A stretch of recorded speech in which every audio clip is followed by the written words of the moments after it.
force and friction, laws of motion, that is force and friction, right. ये हमारा chapter है। इसमें सबसे पहले आता है इनर्शिया, राइट। बचपन में पढ़ा होगा इनर्शिया क्या होता है। इनर्शिया क्या होता है?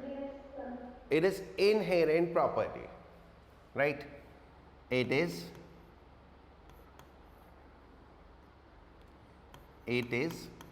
Inherent property. इनहेरेंट मतलब अंदर की प्रॉपर्टी, यानी जो हेरिडिटिकल होती है बस। It is inherent property by virtue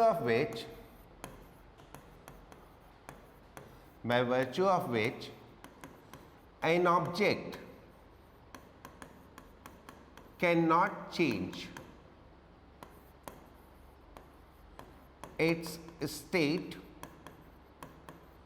of rest or of uniform motion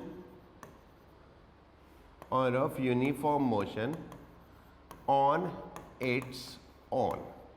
एक ऐसी प्रॉपर्टी जिसकी वजह से ऑब्जेक्ट अपनी स्टेट को चेंज खुद नहीं कर सकता। If it is at rest then it will remain at rest, if it is in uniform motion then it will remain in uniform motion, right. 3 type के इनर्शियाज होते हैं। First, inertia of rest. Inertia of rest, इसमें क्या है? Object rest पे है तो rest में ही रहेगा। सेकंड, इनर्शिया ऑफ मोशन, यानी एक ऑब्जेक्ट मोशन में है तो मोशन में ही रहेगा। And third, inertia of direction, यानी वो स्ट्रेट लाइन में चल रहा है तो स्ट्रेट लाइन में ही चलता रहेगा, राइट। सो सबसे पहले inertia of rest, right. An object cannot change its state of rest on its own। अपने आप चेंज नहीं कर सकता, ठीक है। देखो, व्हाट इज देयर, कोई भी ऑब्जेक्ट रेस्ट में है तो वो रेस्ट में ही रहेगा। कब तक? जब तक हम उसको हिलाने की कोशिश नहीं करें। इनफैक्ट इनर्शिया क्या होता है? Inertia actually the meaning that resistance to change, यानी हम चेंज को रेजिस्ट करते हैं तो then that is called the inertia. जैसे तुम लोगों में होता है, राइट। सुबह को उठने के टाइम पे नहीं उठा जाता, दैट इज कॉल्ड इनर्शिया। वो रात को सो रहे थे, बस वो सो रहे थे तो वो सोने वाला इनर्शिया है।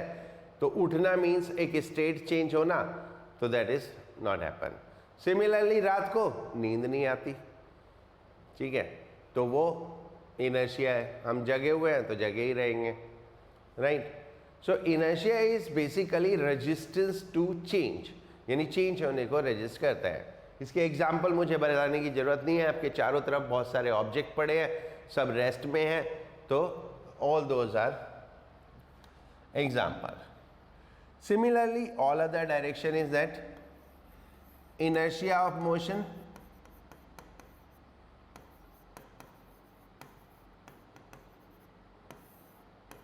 an object in motion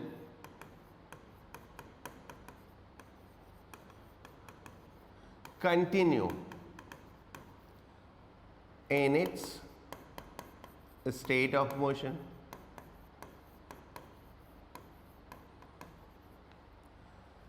ठीक है। जो मोशन में है वो मोशन में ही रहेगा, कोई भी ऑब्जेक्ट ले लो, ठीक है।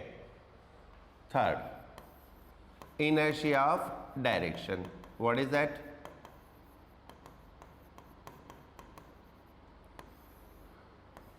An object cannot change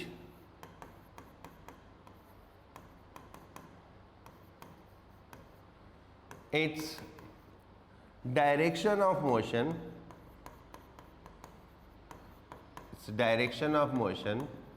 on its own.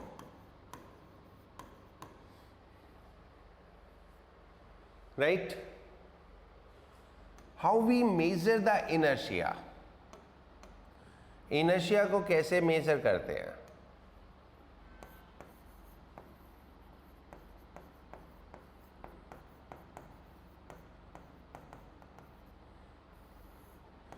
Inertia is measured by mass.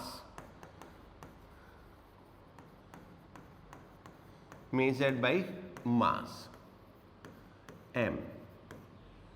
Greater is the mass, तो greater is the inertia. तो किसी भी ऑब्जेक्ट में कितना इनर्शिया है, that is measured by its mass. जितना ज्यादा मास उतना ज्यादा इनर्शिया. Is it okay? चलो, नाउ नेक्स्ट आता है फोर्स. फोर्स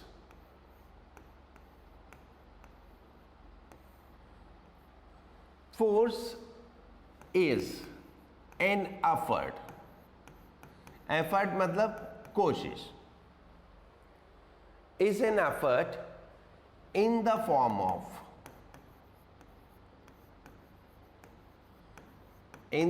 ऑफ पुश और पुल.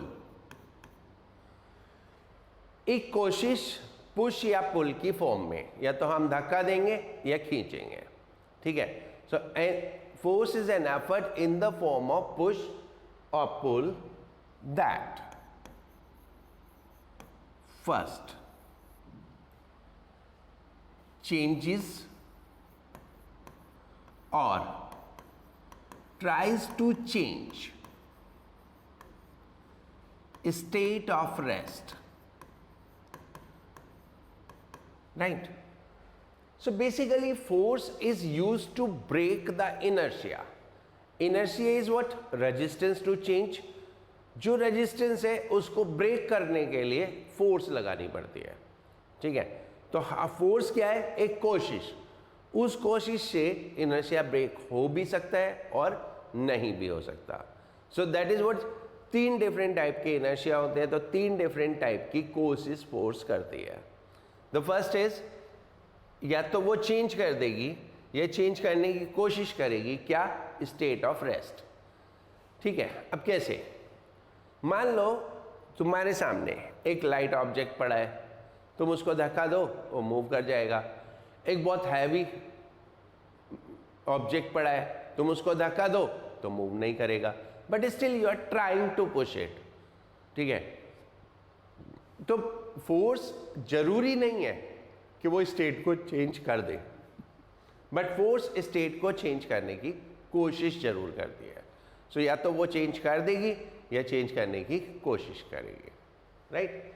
सो सेकंड, स्टॉप्स और tries to stop a body in motion. अब इनर्शिया ऑफ मोशन है, तो या तो बॉडी उसको रोक देगी या तो फोर्स उसको रोक देगी या रोकने की कोशिश करेगी. अब सपोज करो तुम्हारे सामने से एक साइकिल आ रही है चलते हुए, आराम आराम से चलते हुए साइकिल आ रही है, तुम उसके सामने खड़े हो गए और ऐसे करके उसको रोक दिया, रुक जाएगा, ठीक है. देन यू थॉट ऑफ के तुम तो बन गए क्या? कटप्पा. फिर उसके बाद सामने से ट्रक आ रहा था, अब तुम ट्रक को रोकने की कोशिश करोगे तो क्या होगा? वो तुम्हें पता ही है, मुझे बताने की जरूरत ही नहीं है, बट कोशिश तो की ना. सो फोर्स क्या है? एक कोशिश, ठीक है. प्रयास, एफर्ट का मतलब होता है प्रयास. एंड थर्ड, चेंजेस और tries to change direction of motion.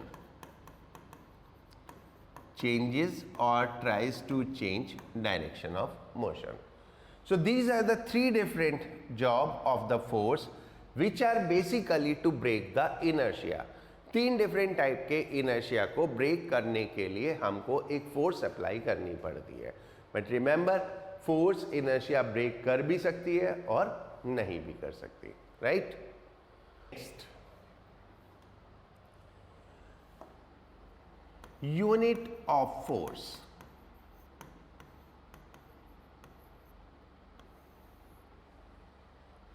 First, SI unit is kg meter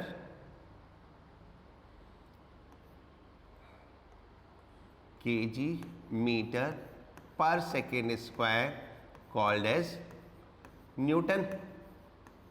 ये तो मालूम होगा. CGS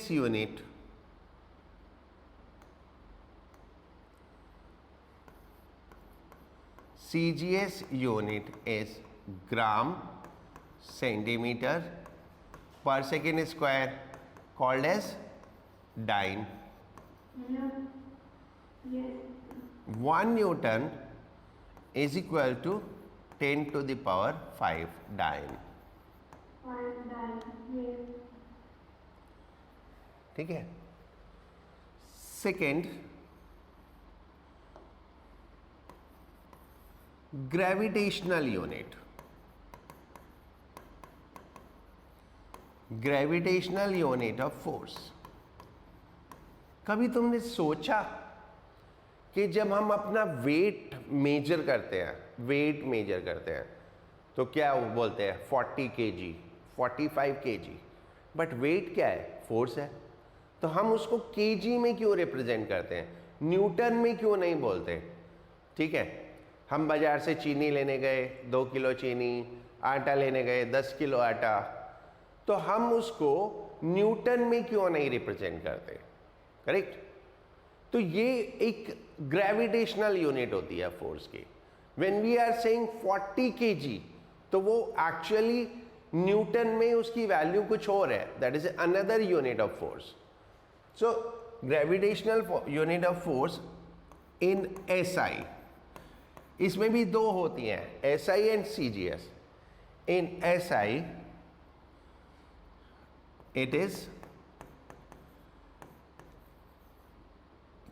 kilogram weight. It is kilogram weight. Simply बोलते हैं केजी वेट. और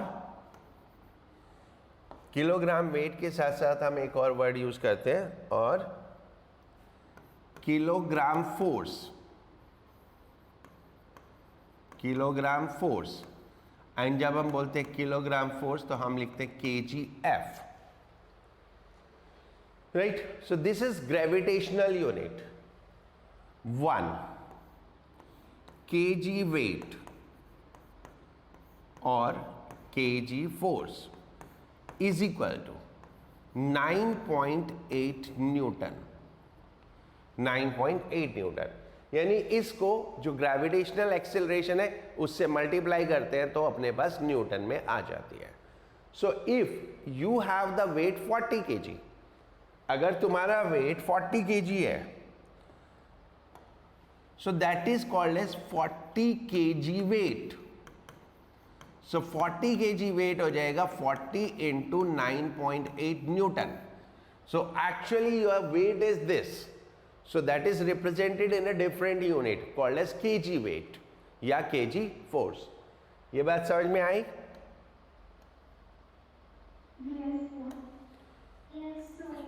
In CGS it is gram weight.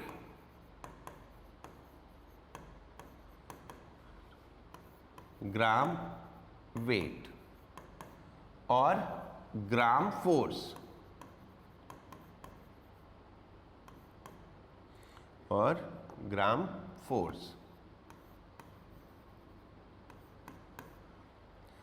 1 gram wait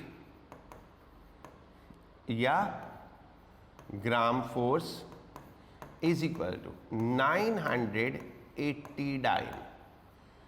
जो acceleration due to gravity है उसकी वैल्यू सीजीएस सिस्टम में 980 होती है। लाइक जी की वैल्यू होती है 9.8 मीटर पर सेकेंड स्क्वायर या 980 सेंटीमीटर पर सेकेंड स्क्वायर, 980 सेंटीमीटर पर second square. Is it clear? Momentum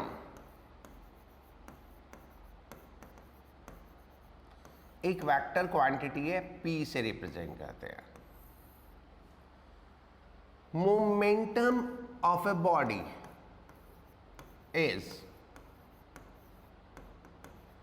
total motion, not speed. Momentum of a body is total motion contained in the body. Body के अंदर कितना मोशन है, that is called momentum, right? So total momentum, motion contained in the body, it is given by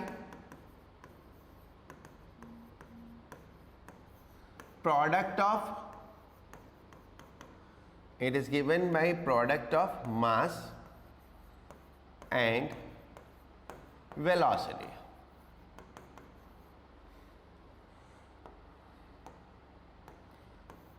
P is equal to mv.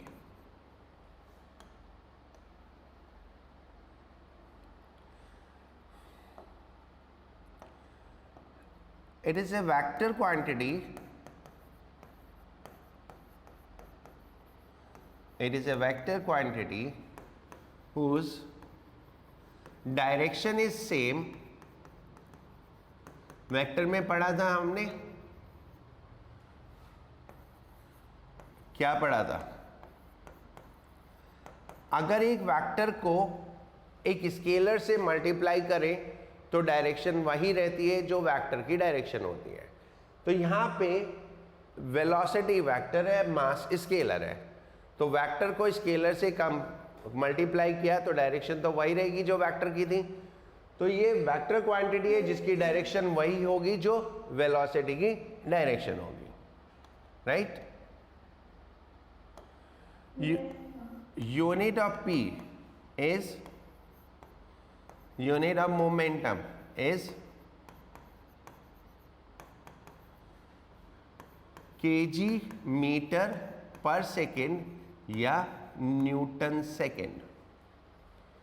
kg meter per second या Newton second. Newton's first law,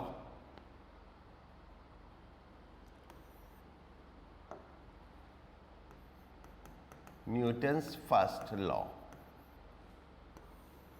also called as law of inertia. इसको हम law of inertia भी बोलते हैं। Total कितने law है Newton के? बचपन में पढ़े थे 3। कौन कौन से? पहला, दूसरा और तीसरा, है ना? हाँ, 3 थे, पहला, दूसरा, तीसरा, है ना? तो पहला क्या था? वही हाल है। पांडवों के नाम बताओ। एक अर्जुन, एक युधिष्ठिर, तो एक और, तो एक और, तो एक और। हाँ, फर्स्ट लॉ क्या था? कुछ याद है? पुरानी यादें?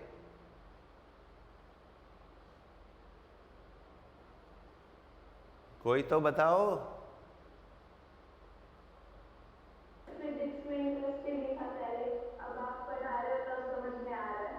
ले, हो गया ही ले ही ले।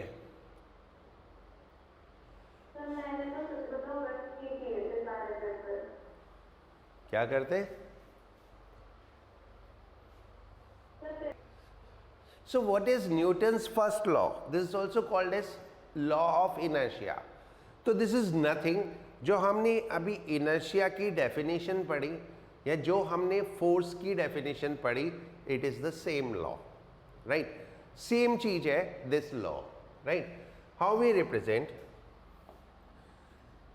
an object continue in its state of rest or of uniform motion. Uniform motion का मतलब होता है motion in straight line. An object continue in its state of rest or of uniform motion unless compelled by force. Unless compelled by force, right? So isn't it the same force की definition या inertia की definition? Like object अपनी state में continue रहेगा, कब तक? जब तक force नहीं लगाएंगे. तो ये दोनों बातें बोल रहा है कि ऑब्जेक्ट अपने आप अपनी स्टेट चेंज नहीं कर सकता, दूसरा फोर्स उसकी स्टेट चेंज कर सकती है. अपने आप अपनी स्टेट चेंज नहीं कर सकता, that is definition of inertia. Force उसकी स्टेट चेंज कर सकती है, that is definition of force, right? So this law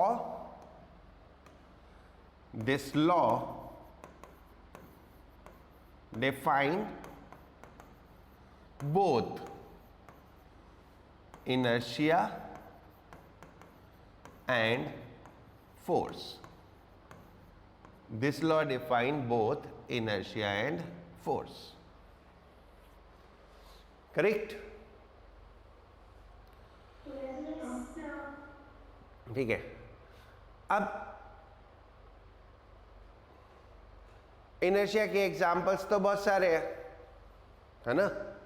inertia के एग्जाम्पल बहुत सारे हैं. कोई भी एग्जाम्पल पिक करो, that is what is the example of inertia. देखो, हमको कंबल में से धूल झाड़नी है, तो क्या करते हैं? कंबल को ऐसे झटक, क्या ऐसे झटका कंबल को, तो क्या होगा? कंबल तो मूव कर गया, लेकिन जो धूल के पार्टिकल्स थे वो बिकॉज ऑफ इनर्शिया रेस्ट में रहे, तो वो अलग हो जाते हैं. हम बस में बैठे हैं, बस चल रही है, बस चलते हुए ड्राइवर ने ब्रेक लगा दी, तो बस तो रुक गई, लेकिन हम वहाँ पे बैठे हुए चलते रहते हैं, तो हम आगे जाके गिरते हैं. सिमिलरली हम बैठे हैं, बस रेस्ट पे है, ड्राइवर ने बस चला दी, तो हम क्या होगा? हम तो रेस्ट पे रहेंगे, तो बस चल दी. अब नीचे का हमारा पोर्शन तो उसके साथ सीट के साथ अटैच होता है, सीट बस के साथ अटैच होती है, लेकिन ऊपर का पोर्शन फ्री होता है, तो हम पीछे को जाते हैं. ठीक है ना? सो इनर्शिया के बहुत सारे एग्जाम्पल्स अवेलेबल हैं. करेक्ट? ठीक है. इमेजिन करो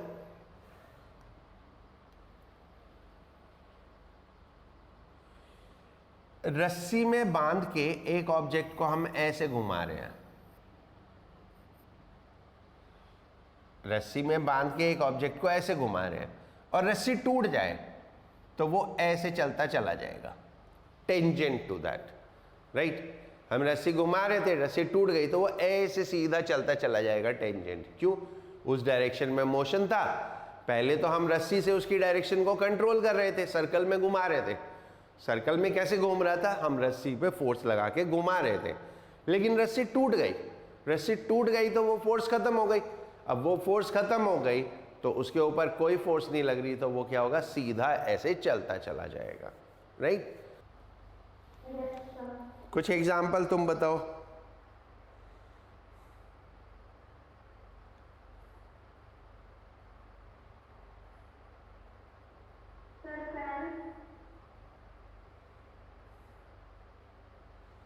क्या चीज?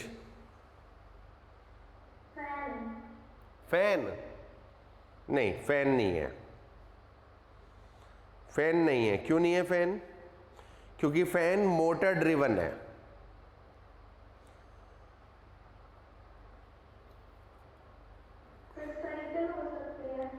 हाँ, साइकिल हो सकती है। आप पैडल लगाना बंद कर दो तो क्या होता है? रेस्ट में आ जाएगी। नहीं, हम साइकिल में पैडल मार रहे हैं, साइकिल चलती जा रही है, ठीक है, आप पैडल मारना बंद कर दो तो भी वो चलती रहेगी, लेकिन वो थोड़े टाइम बाद रुक जाती है। क्यों रुक जाती है? क्योंकि उसमें फ्रिक्शन लगता है।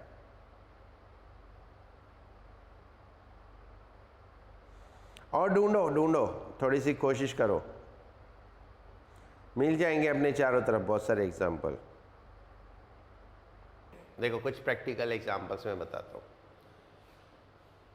अगर आपको एक लॉन्ग जंप मारनी है एथलेटिक्स में तो आप क्या करते हैं? भागते हैं ना पहले। जो अगर आपको लॉन्ग जंप मारनी है तो आप क्या करते हो? भागते हो। तो जितना तेज भागते हो आपको उतना ज़्यादा मोमेंटम मिल गया या उतनी ज़्यादा मोशन मिल गया, ठीक है। तो देन व्हेन यू जंप तो अब वो मोशन आपके साथ है, तो इसलिए आप ज़्यादा दूर तक जाते हो। जितनी आपकी मोशन ज़्यादा होगा उतना ज़्यादा दूर तक जाओगे, ठीक है, राइट। एक और बहुत इंटरेस्टिंग एग्जाम्पल देखो, बहुत इंटरेस्टिंग एग्जाम्पल है। कभी ट्रेन में गए हो?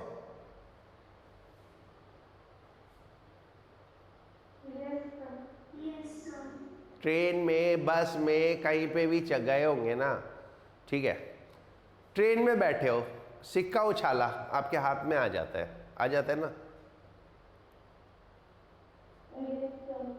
सिक्का उछालो तो आपके हाथ में आएगा।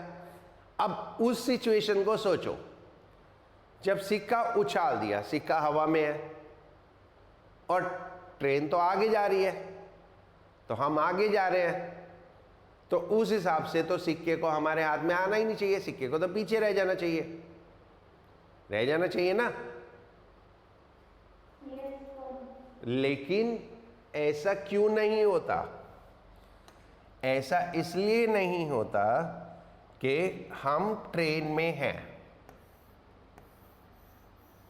ट्रेन की वेलोसिटी v है, हम ट्रेन में बैठे हैं, हमारी भी वेलोसिटी v है, हमारे हाथ में जो कॉइन है उसकी भी वेलोसिटी v है, जो कुछ भी ट्रेन के साथ अटैच है सब v स्पीड से आगे जा रहा है ना। तो सिक्का भी v स्पीड से आगे जा रहा है, तो हमने उसको हवा में उछाल दिया। अब जब हमने उसको हवा में उछाल दिया तो उसकी स्पीड तो उसके पास रहेगी ना, आगे वाली, जो आगे जाने वाली स्पीड है वो तो उसके पास रहेगी।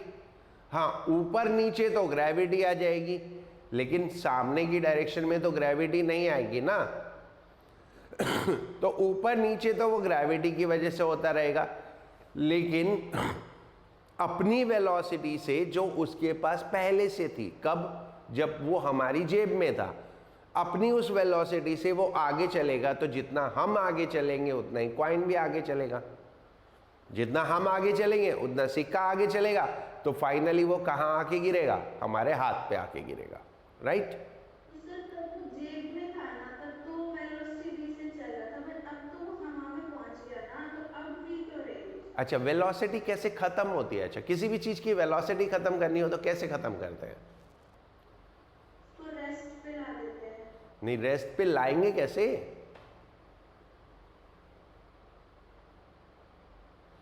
किसी ऑब्जेक्ट की वेलोसिटी आपको v से 0 करनी हो तो कैसे करोगे? उसको बोलोगे हो जा? No sir. फिर कुछ तो करोगे ना, यस सर। ठीक है। तो यहां वेलोसिटी चेंज करने का मतलब एक्सेलरेशन, एक्सेलरेशन का मतलब फोर्स।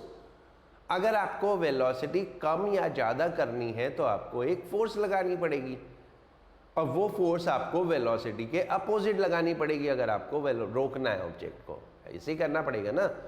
अगर आपको ऑब्जेक्ट रोकना है तो आपको फोर्स मोशन के अपोजिट लगानी पड़ेगी, इजंट इट? अब लेकिन यहां पे मोशन तो किस डायरेक्शन में? आगे की तरफ, तो उसके अपोजिट तो कोई फोर्स ही नहीं है, ठीक है, मैथ समझ में आई? अब सोचो, अब इसी एग्जाम्पल को सोचो। ट्रेन 40 की स्पीड से चल रही थी, आपने सिक्का उछाल दिया और ड्राइवर ने ट्रेन की स्पीड बढ़ा दी। अब सिक्का का क्या होगा?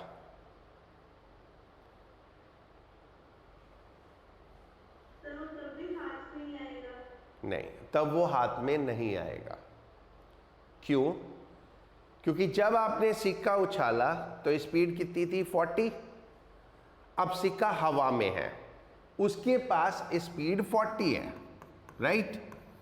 लेकिन ड्राइवर ने स्पीड 50 कर दी तो आपकी स्पीड 50 हो गई, क्योंकि आप तो ट्रेन के साथ अटैच्ड हो।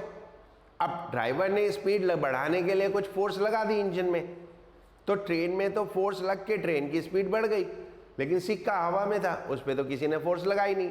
तो अब क्या हुआ? आपकी स्पीड 50 हो गई, सिक्के की स्पीड 40 हो गई, तो सिक्का आपके पीछे गिरेगा, राइट? वो आपके हाथ में नहीं आएगा वापस। Is it clear? और इसका उल्टा सोचो, अब 40 की स्पीड थी, ड्राइवर ने ब्रेक मार दिया तो भी नहीं आएगा, तो हमारे से आगे गिरेगा, है ना? तो सिक्का हमारे आगे गिरेगा, क्योंकि अगर ब्रेक लग गया तो हमारी स्पीड तो कम हो गई, से 30 हो गई, मान लो 30 हो गई, लेकिन सिक्के की स्पीड तो 40 है, तो सिक्का तो 40 की स्पीड से आगे जाता रहेगा, और हम 30 की स्पीड से चल रहे हैं, तो सिक्का हमारे से आगे निकल जाएगा, तो वो हमारे आगे जाके गिरेगा। तो ये जब आगे या पीछे गिर रहा है, इस टाइम में क्या चीज इन्वॉल्व है? फोर्स। एक फोर्स इन्वॉल्व हो गई जो हमें हमारी स्पीड को कम या ज्यादा कर रही है, ठीक है? बट जब वो सिक्का हमारी जेब में रहेगा तो उसकी स्पीड भी हमारे साथ कम ज्यादा रहेगी, होती रहेगी, तो वो हमारी जेब में ही रहेगा, right? Newton's second law.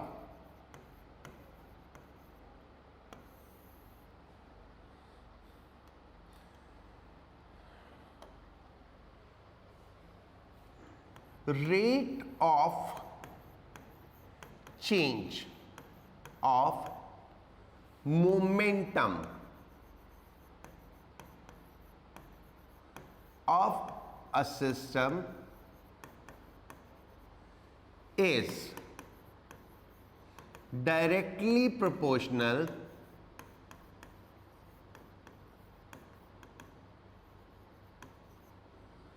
to external force applied on system.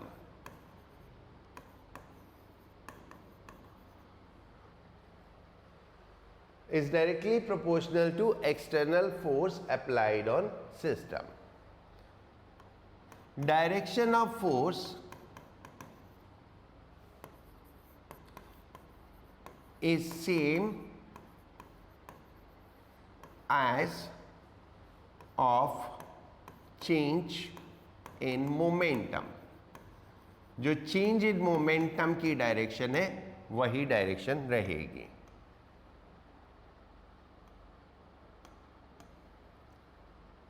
Right? That is F is proportional to dp by dt, और F is equal to K dp by dt. K is constant of proportionality,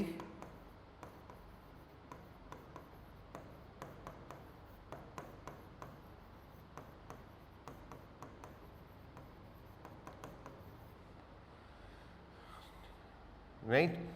K is constant of proportionality, and for SI K is equal to 1. अगर ऐसा ही unit है तो k की value कितनी हो जाती है? 1, right. So F is equal to dp by dt, but P is equal to mv. P is equal to mv हुआ ना? Yes, sir. So F is equal to d by dt of mv if m is constant, जो कि maximum cases में होता है. If m is constant, F is equal to m dv by dt, and dv by dt is rate of change of velocity. So F is equal to ma, right? So F is equal to ma. So what is this second law? The force applied on a system. Force किस लिए? Inertia को break करने के लिए. Inertia is what? Related to momentum. कैसे? Momentum 0 है तो rest पे है, मोमेंटम कांस्टेंट है तो यूनिफॉर्म मोशन में है. तो इनर्शिया ब्रेक करने का मतलब मोमेंटम में चेंज करना. तो मोमेंटम को चेंज करने के लिए हमें फोर्स लगानी पड़ती है. तो ये बात तो लॉ ऑफ इनर्शिया से ही प्रूव हो गई. मोमेंटम को चेंज करना है तो हमें फोर्स लगानी पड़ेगी. ये तो हो गया laws of motion, first law से. अब फोर्स कितनी लगानी पड़ेगी ये हम रिप्रेजेंट करते हैं सेकेंड लॉ से, कि फोर्स कितनी चाहिए. वो डिपेंड करता है आपको मोमेंटम में चेंज कितना करना है और कितना फास्ट करना है. कितना चेंज करना है और कितना फास्ट चेंज करना है. ठीक है. सो इसके ऊपर डिपेंड करती है. तो इसलिए वो एग्जैक्टली चेंज इन मोमेंटम पे डिपेंड नहीं करती. Rate of change of momentum. Come time में ज़्यादा चेंज हो जाए तो फोर्स ज़्यादा हो जाएगी. उतना ही चेंज ज़्यादा टाइम में हुआ तो कम फोर्स हो जाएगी. राइट? इतना समझ में आया? अब सोचो आप 4th मंजिल से नीचे गिरे और नीचे बिल्कुल सॉलिड ग्राउंड थी तो सारी हड्डियां टूट जाएंगी. ओके? क्यों? क्योंकि आप एकदम से गिरे और एकदम से रुक गए तो सारा मोमेंटम रुक गए, तो मोमेंटम एकदम से चेंज हो गया तो बहुत ज्यादा फोर्स लगी. अब आपको नीचे रेत थी तो बचने के चांसेस हैं, क्योंकि रेत क्या होती है, ऐसे धंस जाती है. तो आपको मोशन मैक्सिमम से 0 होने में टाइम बढ़ जाएगा. तो जब रेत पे गिरेंगे तो उतना चोट नहीं लगेगी. तो मोमेंटम तो उतना ही है. आप चौथे माले से गिरे दोनों केस में तो मोमेंटम दोनों बार सेम है. लेकिन जब सॉलिड ग्राउंड पे है तो तेजी से रुके और जब रेत पे गिरे तो धीरे धीरे रुके. तो दोनों ही केसेस में फोर्स में फर्क पड़ जाता है. राइट? तो यहाँ पे सिर्फ मोमेंटम चेंज से नहीं है, रेट ऑफ मोमेंटम चेंज से है. ओके? समझ में आ गया? कुछ पूछना है? ठीक है, तो आज यहीं तक करते हैं. इसके नोट्स मैं भेज दूंगा आप लोगों को. ओके?